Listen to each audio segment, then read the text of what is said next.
Unahin na natin to. Ito diniscuss ko to ng ano sa channel ko. Pero medyo simplihan na lang din natin. Kasi ang konteksto nito is yung ano rin eh. Yung dapat na ba talaga mag-declare ng crisis. Because this is slightly different no from declaring na yung ating government in nasa crisis or something. Ito so sabi dito, President Marcos Jr. declares state of national emergency after weeks of admitting that the country is expecting a crisis. Ferdinand Marcos Jr. On Tuesday released an executive order declaring the whole country under a national state of emergency and authorizing the unified package for livelihood industry, food and transport. Ito yung transport. UPLI uplift. Yan yung uplift na sinasabi nila. 'Di ba? Ang tanong kasi, crisis ba talaga? Kapag gobyerno ang gumagalaw, biglang crisis yung tawag. Nagsisigawan. Hindi, declare nyo na. Ang problema kasi sa mga kababayan natin, ang hilig nyo mauna. Gusto nyo kayo laging, 'di ba? Lalo na yung mga senador, mga congressman natin. Kumakalat ngayon yung balita, no? Na or kumakalat na marami yung nagpapahayag na krisis na, krisis. Si Robin, yung isang congressman, lahat una-una talaga. 'Di ba? Pero ang strategy kasi ng pamahalaan, isalansan muna yung mga gagawing programa. 'Di ba? Tapos kasi lahat 'yan pinag-aaralan nila eh. May confidential fund tayo eh. Sa totoo lang, di mo pwedeng sabihin mas magaling ka sa gobyerno. Kumukuha yan ng buwis yung buwis natin, ginagamit nila bilang confidential fund. Pinag-aaralan nila yung sitwasyon, ikaw na nag-google lang, mas magaling ka na. Ikaw na nakapanood ka lang sa YouTube na sabi nung isang vlogger na DDS, crisis na, mas magaling na kayo sa gobyerno. Hindi ganun yun. Doon pa lang eh. 'Di ba? Ligwak ka na. Nag-declare ng state of national energy emergency yung Pangulo. Ang tanong, may energy crisis ba talaga? O tumataas lang yung presyo ng langis? Kasi pag magkaiba yan eh. Kapag may crisis, ibig sabihin, kulang ang supply. Kapag price hike, may supply pero mahal. Ngayon, dito pumapasok ang isang dating gawin na sa politika. Crisis branding. 'Di ba? Lagi nilang ginagawa yan. Lalo na especially pag gusto mong siraan yung administrasyon. O yung katunggali mo sa politika. Dating gawin na yan. Na kapag may problema sa presyo, ginagawang crisis yung branding para magmukhang palpak yung gobyerno. Pero tandaan natin, hindi tayo nauubusan ng langis. Hindi pa. 2 months yung reserve natin. And I think we managed to consume 1 month and 10 days when they declared na meron tayong langis. Tapos may dumating na tayong langis ngayon. Paano gagawin natin? Bawiin natin yung ano? Yun yung tandaan natin Hindi tayo nauubusan ng langis. Hindi nagsasara yung mga gas station. Pwera lang dyan sa Davao. May supply ba? May supply na! At patuloy yung pag-angkat natin. Pakikipagkaibigan ni PBBM. Diba? Sa iba't ibang bansa. Nire-revive na yung kasunduan natin dyan sa China. May supply? Meron. May dumating na rin. Separate pa to dun sa reserve natin. Ang problema, yung presyo tumataas dahil sa world market. Ibig sabihin, hindi energy crisis. Energy price problem. Magkaiba yan. Kaya huwag kayo masyadong nagmamagaling-galingan dyan. Blame transfer sisihin pa yung gobyerno na kung siya pa yung nagtatrabaho. Kapag tumaas ang presyo ng langis, giyera sa Middle East, OPEC production cuts, dollar exchange, global oil market.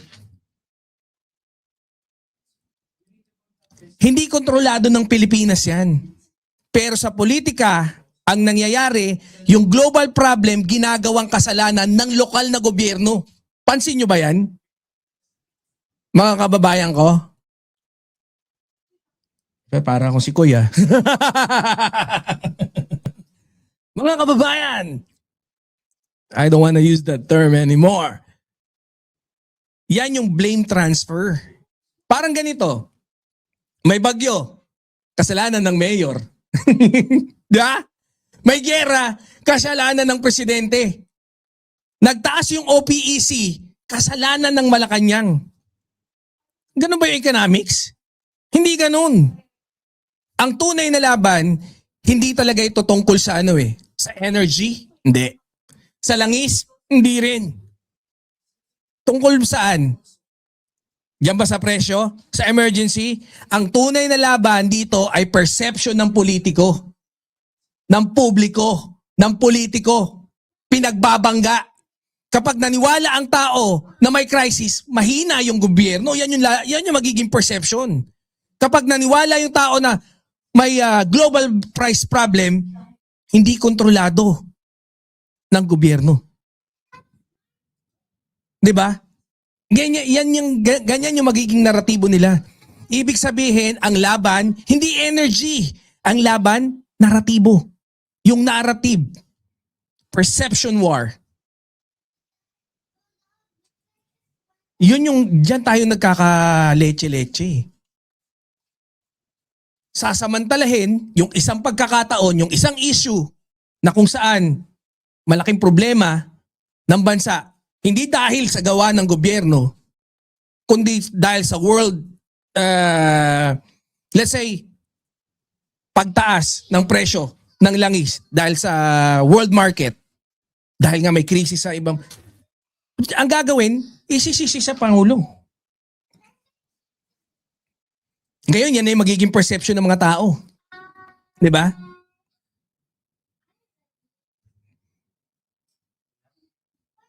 Diyan tayo nagkakandaleche-leche. Diyan tayo magkakahati-hati. Di ba? Ang problema, fake news ng DDS. Ang problema rin, tayo mga PBBM supporter nagpi-fake news din po. Masaklap eh. No? Kutya, dapat, yung fake news, labanan natin ang katotohanan. Tagain natin sa muka ng katotohanan.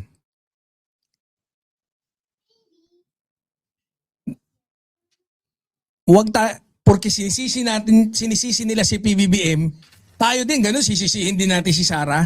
Huwag tayong lumaro dun sa laro nila. O siya mag-present tayo ng facts, mag-present tayo ng argumentong matino.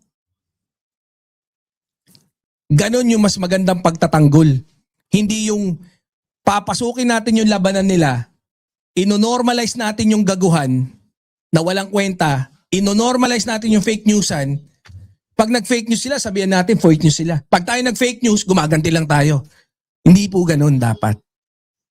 No, kaya lagi niyo pong tandaan kapag walang gasolina, crisis.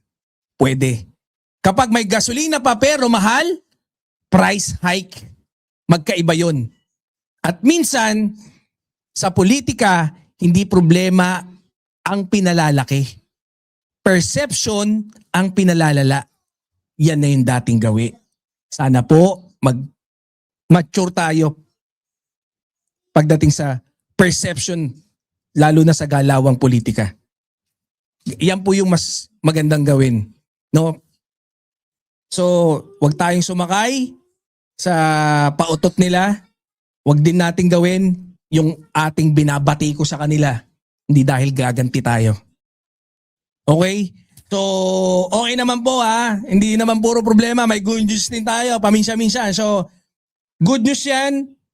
Good news yung isusunod natin. Meron ba tayong good news? Yeah. So, with that note, punta na tayo sa ating susunod na talakayan na. Hindi ko alam kung good news. Malay nyo, matsambahan natin. Diba? Malay nyo, good news naman. Oh. Siyempre, dating gawi, every after topic, batian tayo. Batiin ko kung sino yung mga nakita ko dyan. Siyempre, nag-like ka na ba? Huwag nyo pong kalimutang suportahan yung iba nating mga host dito na siyang tumutulong, no, kay Tolnyolo para at least magkaroon ng rotation dito sa channel niya. And of course, malaking tulong din sa amin yon, no, yung ginawa ng pamamaraan na yan ng ating kapatid. So, thank you rin sa kanya. And of course, huwag nyo kalimutan, andyan si Ma'am TPL3, si Tolnyolo, si Ma'am Admin Rich, syempre yours truly. Banat Boy, ako yung host nyo for today. And yun, punta na po tayo sa ating susunod na topic. No?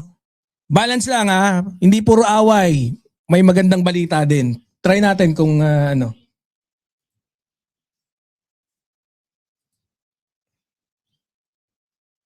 Oh, to.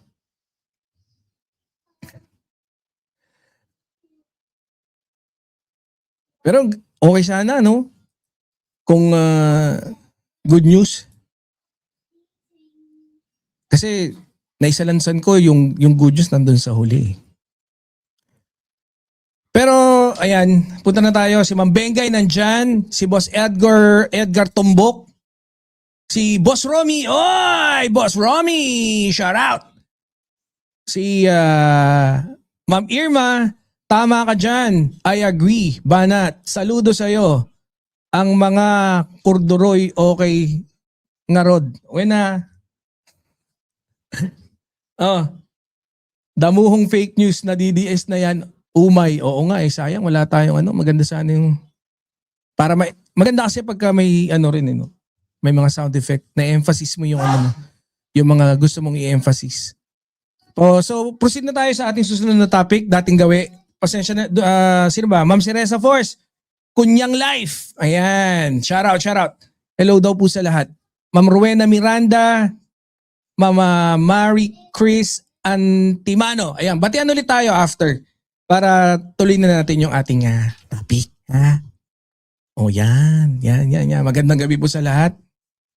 Eto, sabi rito nung ating susunod na tatalakayan, House panel asked PSA to verify OVP debt and secret funds beneficiary. Manila, Philippines, sabi ng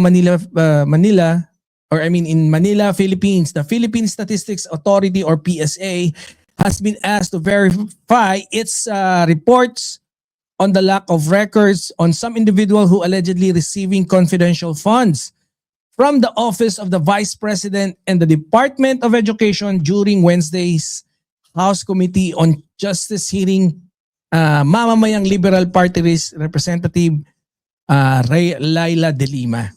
Ayan. So, move for the panel to issue a subpoena to the PSA. Ayan. So, tinanong na yung PSA. No? So, para at least malaman nga natin kung sino ba yung mga ano talaga dyan.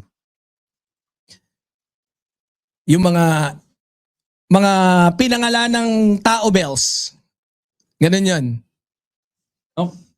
Okay na? Alin? Kala ko ba? Hindi, yan nga yung sabi sa balita. No? Na hinihingan ng verification ng House panel ang PSA tungkol sa mga pangalan ng umano'y beneficiary ng confidential funds ng OVP at DepEd. 'Di ba? Napanood nyo naman yan kahapon eh. Ngayon, yung issue, hindi na politika lang eh. Issue na ito ng accountability ng public funds. Kasi tandaan natin, no?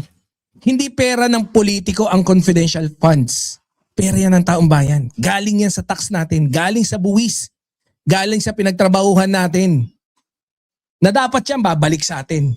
Yung effect, mararamdaman natin.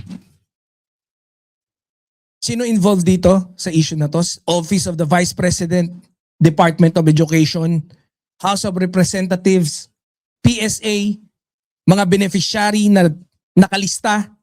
Siyempre, kasama rin yung taong bayan. Tayo nagbabayad ng buwis. Ibig sabihin, public accountability yung issue na to. Hindi personal na away. Kasi doon sa mga susunod din nating topic, tatalakayin natin eh. 'Di ba?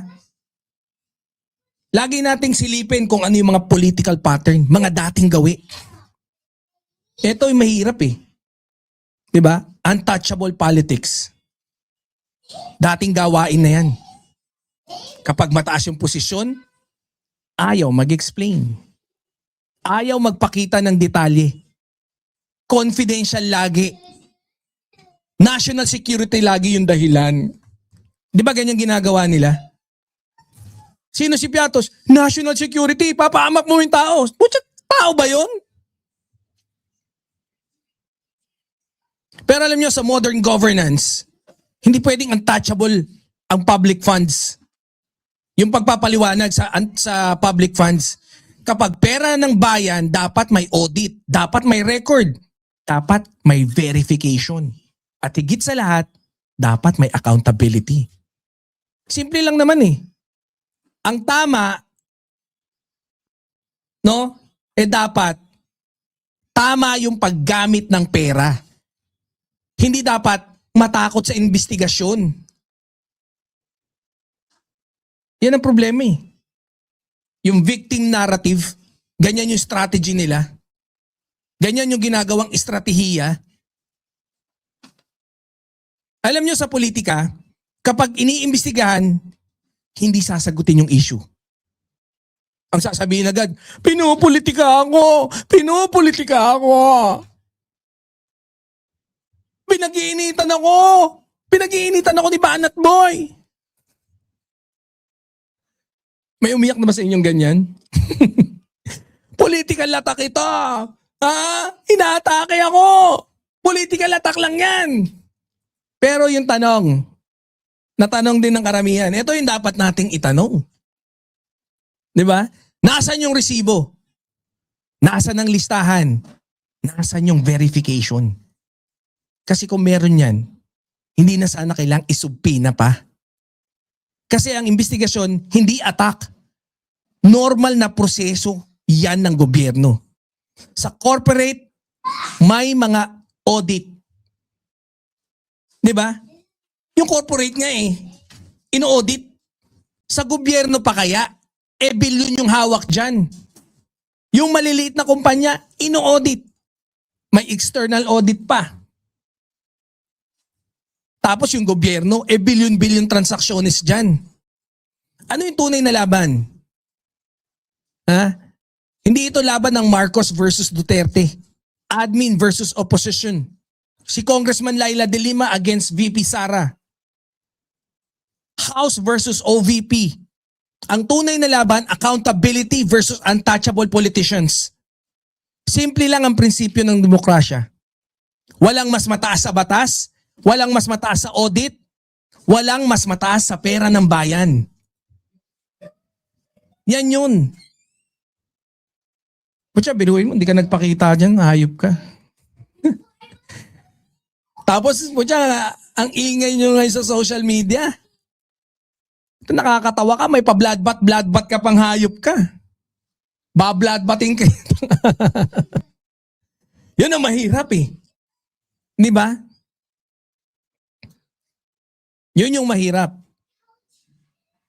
Tandaan nyo, kapag public funds, public accountability. Kapag confidential funds, hindi ibig sabihin confidential yung resibo.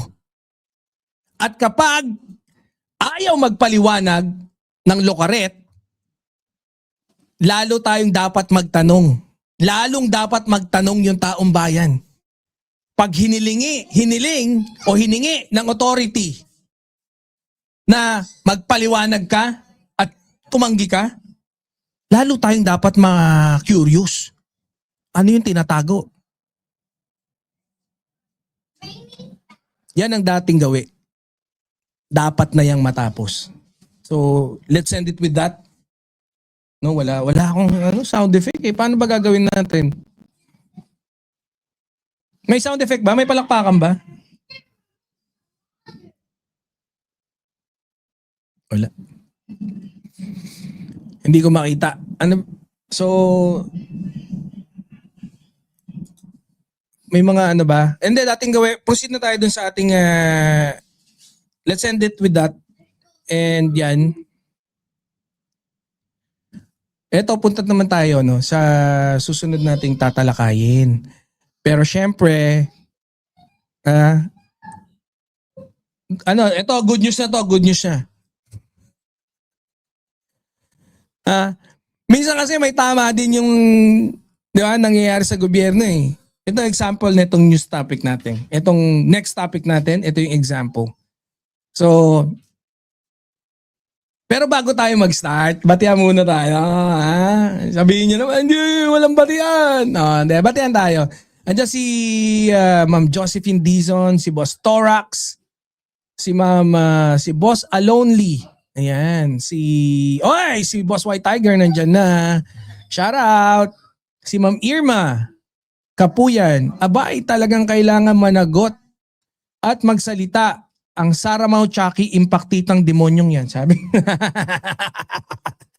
Of course, I agree. Anyways, konti-konti lang yung ano natin konti-konti lang yung banat natin. Alright? Kasi para ano eh. Si Boss 1994 Maki, shout out. Para marami tayong ma-discuss. Mas pabor sa inyo yun, di ba? Marami tayong matutunan. Shout out po sa lahat. And eto. Ano ba to? Punta na tayo sa ating susunod na topic. Andiyan si Tita Agnes. Tita Agnes Kakal, shoutout naman sa iyo dyan. Kung nandyan ka, hindi ko nakikita pero yan. Eto kaya ako naman nasabing good. Para sa akin kasi, eto, vindictive ako eh. Kasi syempre, ako yung nagsasabi, wala pang crisis, easy lang kayo. And syempre, hindi lang naman basta sinabi ko na wala pang crisis, pinaliwanag ko rin naman. Nagbigay ako ng, I've done my part, sinokase ko yung explanation ko, 'di ba sa inyo. So, eto, sabi rito sa News 5, sa tingin ko, hindi talaga crisis. Ito ang iginiit ni Department of Energy, Undersecretary Wimpy Fuentabella. Kasunod ng mga pahayag na nakakaranas na ng oil crisis ang bansa. Yung binanggit po ni Secretary Sharon Garin na inventory level, it's really beyond the minimum inventory requirement. Saad niya sa isang press conference ngayong Martes noong March 24, nauna na sinabi ng DOE na mayroon pang 45 araw na supply ng langis sa bansa bukod pa sa buffer.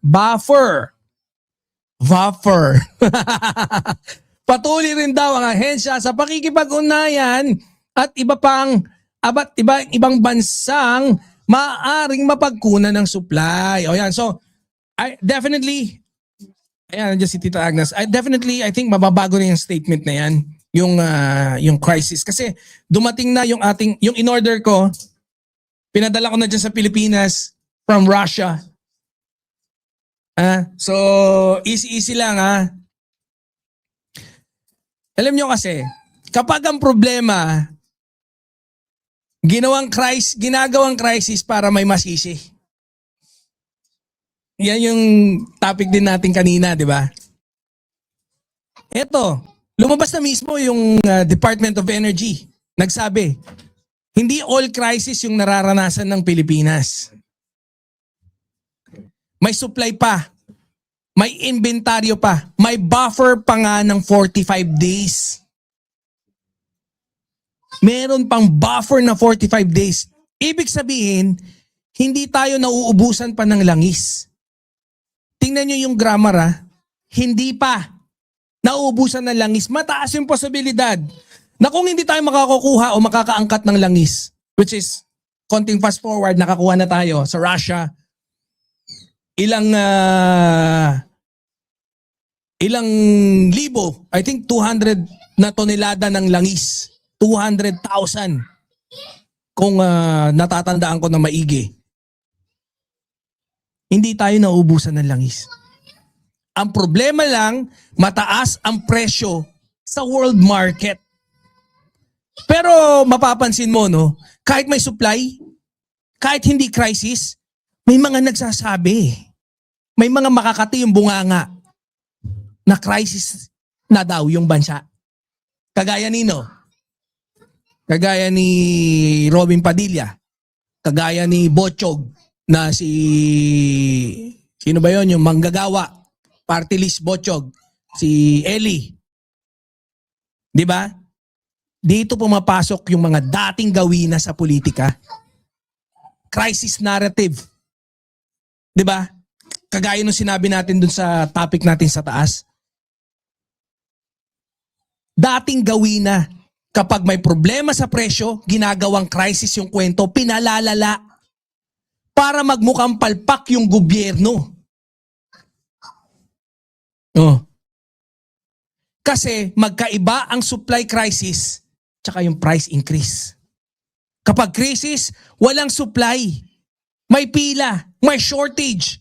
Kapag price increase lang, may supply pero mahal. Putya, ang hirap ba intindihin yan? Ang hirap ba paghiwalay niyan dalawang yan? Ngayon, ayan, malinaw na sinabi ng DOE, may supply, hindi crisis. Ibig sabihin, ang crisis na sinasabi ng iba, nasa naratibo lang nilang kupal sila. Wala dun sa usaping supply.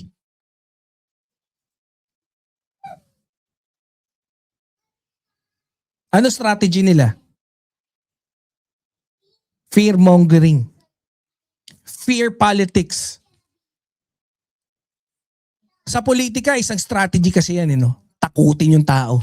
Ooh. May crisis, may crisis. Babagsak ang ekonomiya. Paano na yung Pilipinas?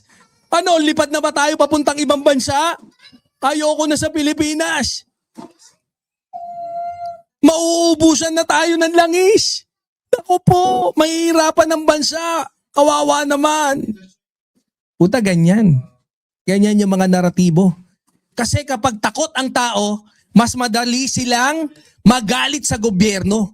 Yan yung pinagsasamantalahan nila na pagkakataon.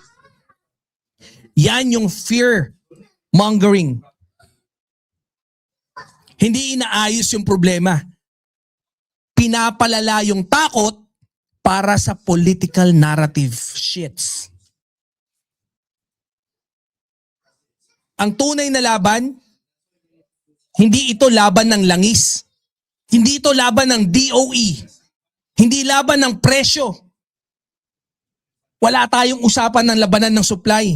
Ang tunay na laban dito, kagaya ng sinabi ko, perception. Perception ng publiko. Perception ng politiko, pinagbabangga nila. Babanggain yung gawa ng naratibong kupal para palabasin na mahina yung gobyerno natin. Dapat lagi tayong aware. No? Dapat lagi tayong may info. Putya, kawawa na raw yung Pilipinas wala na daw langis. Mataas ang probability na maubos yung langis dahil limited yung supply. Pero, check nyo yung grammar. Ano ba sabi? Mauubos pa lang. Malaki posibilidad. Hindi totoo na wala na tayong langis. Kung yung discussion na tungkol sa bakit kailangan tumaas na yung langis, hindi pa yung nabibili, bla bla bla. Ganun naman lagi Itataas mo. 'Di ba? Matataas mo dahil expected mo na yung susunod mataas. Paano ka bibili? Kunyari, bigyan na natin ng example kung bakit mataas. Ang sinusuplayan ko, ang responsibilidad, bibili ako ng bigas para sa aking barangay or para sa isang community, ang binibili kong bigas, nagbibenta ako ng bigas.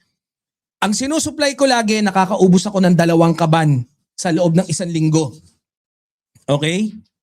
Nauubos ko yung 2 kaban sa 1 linggo, na ibibenta ko. Ngayon, kung binili ko yon,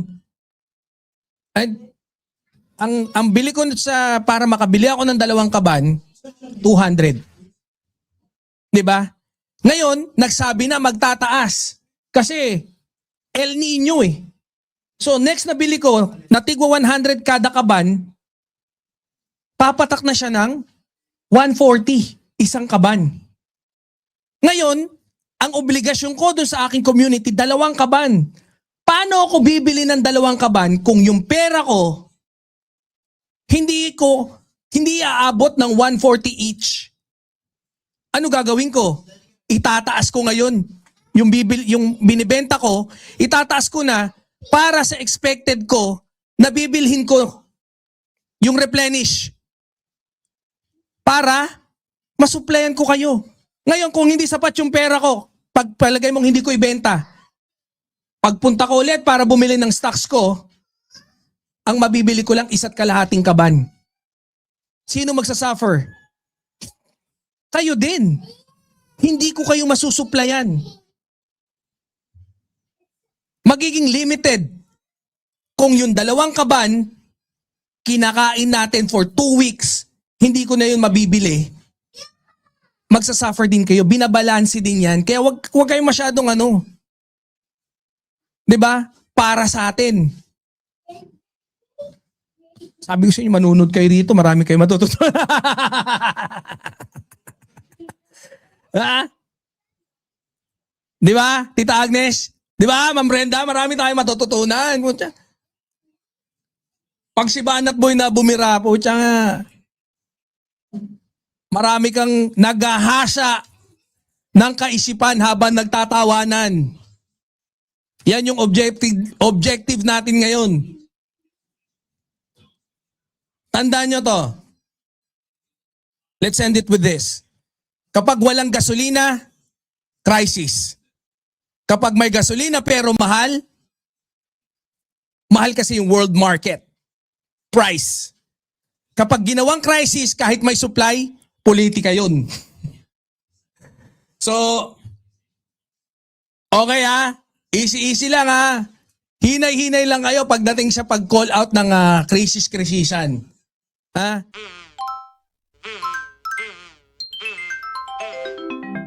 Kukulango.